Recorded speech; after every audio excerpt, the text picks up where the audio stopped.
مرحبا أعزائي التلاميذ والتلميذات في درس جديد من دروس علوم الحياة والأرض بالنسبة للسنة الثالثة إعدادي، وهو التربية الغذائية. إذن كمحاور لهذا الدرس سوف ندرس مفهوم التغذية، الجهاز الهضمي، تصنيف الأغذية، الكشف عن تركيب الأغذية، أنواع الأغذية، هرم التغذية، الكتلة الغذائية، الفاقات الغذائية، ثم إشكاليات الكائنات المعدلة وراثيا. فالتغذية هي مجموعة من المواد المتنوعة التي يتناولها الإنسان لضمان تأدية وظائفه الحيوية كالخضر والفواكه واللحوم بشتى أنواعها. فالجسم ينمو إلى غذاء متنوع ومتوازن، وينقسم الغذاء إلى الغذاء من أصل نباتي والغذاء من أصل حيواني. فالجهاز الهضمي هو جهاز أساسي في جسم الإنسان، وهو الجهاز المسؤول عن عمليات إدخال وإخراج الطعام من الجسم، وكذلك عن عملية استهلاك الطعام للمساهمة في الحفاظ على صحة وسلامة الجسم. يتكون الجهاز الهضمي من الفم، ثم المريء، ثم المعدة، البنكرياس، المرارة، الكبد، الأمعاء الدقيقة، الأمعاء الغليظة، ثم الشرج. تصنف الأغذية إلى أغذية عضوية وأغذية معدنية. ما هي الأغذية العضوية؟ الأغذية العضوية هي الأغذية التي تشمل الأغذية من أصل حيواني كاللحوم والأسماك، والأغذية ذات الأصل النباتي كالخضر والفواكه. أما بالنسبة للأغذية المعدنية فهي الأغذية التي لا تحتوي على عنصر الكربون كالماء والملح والأملاح المعدنية. الكشف عن تركيب الأغذية. لدينا في الجدول الأول تجارب تكشف عن بعض المواد العضوية في الأغذية. فمثلا إذا قمنا باختيار الخبز أو اللبن أو الموز كمواد غذائية وأضفنا قطرات من الماء اليودي، سنلاحظ ظهور تلون أزرق بنفسجي. إذن هذه الأغذية تحتوي على النشا. أما إذا قمنا أخذنا كذلك الخبز أو اللوبيا أو الجبن أو البيض، ثم أضفنا قطرات من حمض النتريك، سنلاحظ ظهور تلون أصفر. إذن هذه الأغذية تحتوي على البروتيدات. أما قمنا بحك الزيت أو الزبدة أو الزيتون على ورق، سنلاحظ ظهور بقعة شبه شفافة لا تختفي مع الحرارة. إذن هذه الأغذية تحتوي على الدهنيات. أما الجدول الثاني فيبين تجارب تكشف عن بعض الأملاح المعدنية في الخبز والحليب.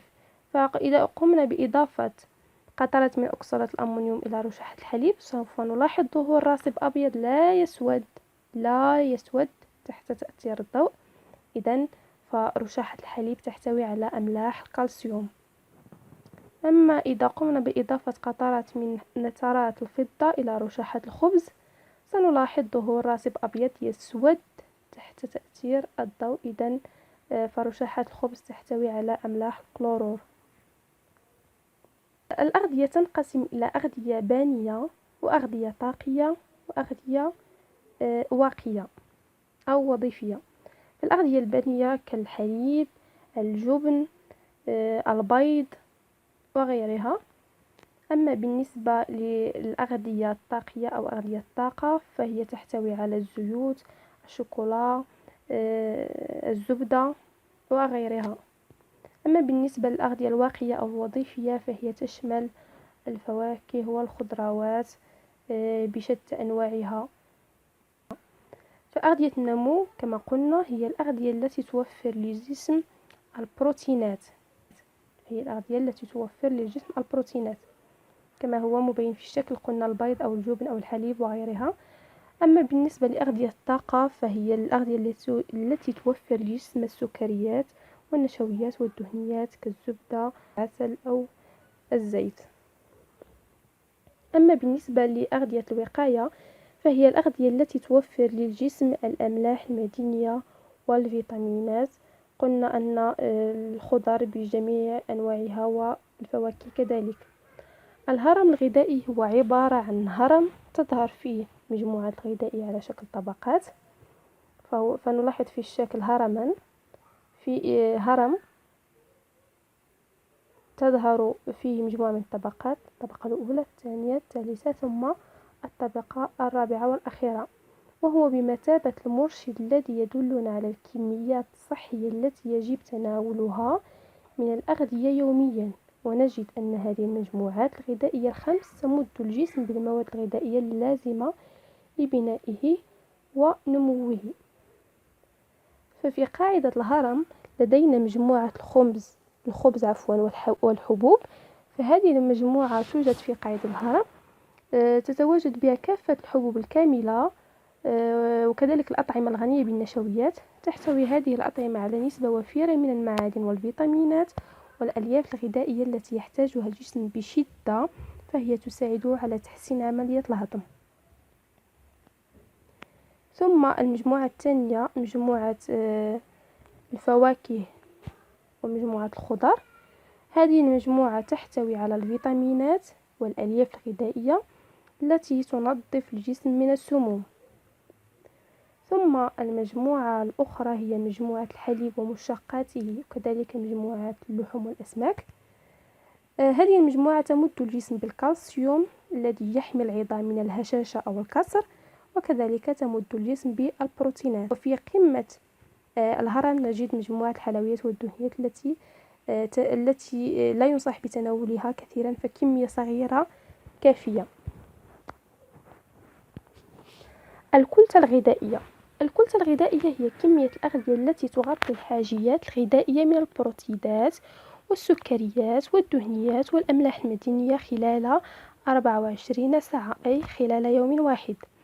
تختلف الكتلات الغذائية حسب السن والجنس والنشاط العضلي والحالة الفيزيولوجية للجسم، كالحمل والرضاع عند المرأة.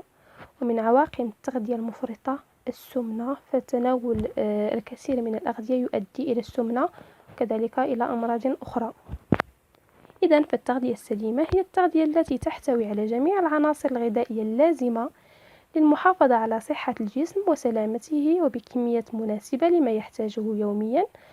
فالغذاء الذي يتناوله الإنسان يكون صحيا عندما يحتوي على العناصر الغذائية المختلفة كالفيتامينات والدهون والسكريات والألياف وغيرها، وتكون هذه العناصر متوفرة بكميات مناسبة لاحتياجات الجسم بدون زيادة أو نقصان. فالتغذية الصحية إذن والسليمة هي التغذية التي لا تسبب أي مشاكل صحية للفرد، بل على العكس هي التغذية القادرة على حماية الجسم ووقاية من العديد من الأمراض التي قد تصيبه وتبقيه سليما ومعافى.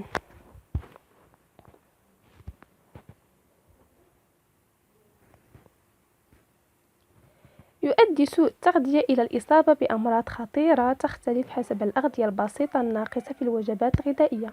إذن فنقصان الأغذية البسيطة في الوجبات الغذائية يؤدي إلى الإصابة بأمراض خطيرة تختلف قلنا حسب هذه الأغذية البسيطة، وتدعى هذه الأمراض بأمراض الفاقات الغذائية. نجد أولا داء الحفر، من أعراضه التهاب اللثة، تعرية وسقوط الأسنان، وتأخر اندماج الجروح. ففي الصورة نلاحظ التهاب اللثة وكذلك تعرية الأسنان وتأخر اندماج الجروح في الصورة الأخرى. وسببه هو النقص الحاد والمزمن في الفيتامين سي. وللوقاية والعلاج منه يتم علاج هذه الفاقة الغذائية بإضافة بعض الأطعمة الغنية بالفيتامين سي إلى النظام الغذائي الذي يتبعه المصاب كالخضروات والفواكه الطازجة، من بينها الليمون والطماطم واللوبيا وغيرها. ثم نجد مرض الكواشيوركور، من أعراضه أديم الأطراف والوجه كما هو مبين في الصورة، جروح جلدية، وانخفاض حجم النسيج العضلي. وسببه هو النقص في البروتين، لذا يجب توفير الغذاء الغني بالبروتين والأحماض الأمينية الضرورية كالكبد واللحوم والحليب والبيض. ثم نجد مرض الكساح، فأعراضه هو تقوس الساقين على الشكلين التاليين. كذلك انتفاخ البطن ورؤوس العظام الطويلة على مستوى رزق اليدين والقدمين.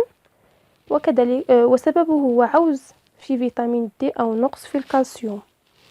وللوقاية والعلاج منه تناول أغذية غنية بالفيتامين د كالكبد والشوكولاتة والجبن والبيض وزيت كبد الأسماك وكذلك الحليب الكامل. وينصح كذلك بتعريض الجسم لأشعة الشمس، ثم تناول أغذية غنية بالكالسيوم كاللوبيا الجافة أو الجلبانة، كذلك اللوز، الجبن، الحليب، ثم الخضر. ونجد كذلك التضرق من أعراضه انتفاخ الغدة الدرقية كما هو مبين في الشكل، كذلك جحود العينين، وسببه هو النقص في اليود. للوقاية والعلاج منه يجب تناول أغذية غنية باليود كملح الطعام.